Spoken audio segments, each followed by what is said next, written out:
আগামী দিনের লড়াই আরো বৃহত্তর। আমাদের 26-এর জন্য এখন থেকে প্রস্তুতি নিতে হবে।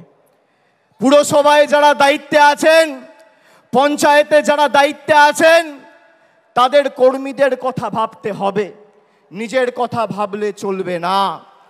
আমি আপনাদের বলছি, আমি বিভিন্ন জায়গায় পর্যালোচনা বৈঠক করতে নির্বাচনের সময় তার আগে গেছি।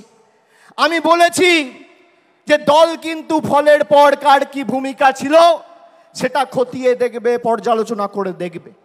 পুরসভার নির্বাচনে আমি পুরসভার কাউন্সিলরের টিকিট পাবো, আমার ওয়ার্ড থেকে আমি জিতবো, আর লোকসভা বিধানসভায় দল প্রত্যাশিত আর আশানুরূপ ফল করবে না, আপনার বিরুদ্ধে দল ব্যবস্থা নেবে, যত বড় নেতার ছত্রছায়ায় আপনি থাকুন।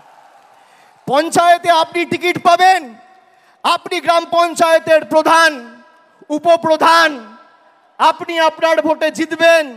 বিধানসভা লোকসভায় আপনি ভাববেন মমতা ব্যানার্জি এসে একটা মিটিং করবে, অভিষেক ব্যানার্জি এসে একটা মিটিং করবে, প্রার্থী জিতবে।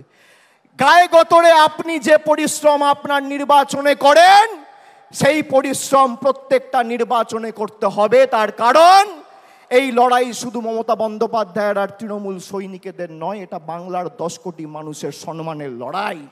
আমি এই যে 1-1.5 মাস কোনো রাজনৈতিক কর্মসূচিতে আপনারা আমাকে দেখেননি, তার কারণ পর্যালোচনার কাজে আমি ব্যস্ত ছিলাম। আগামী 3 মাসের মধ্যে এর ফল আপনারা দেখবেন, 3 মাসের মধ্যে।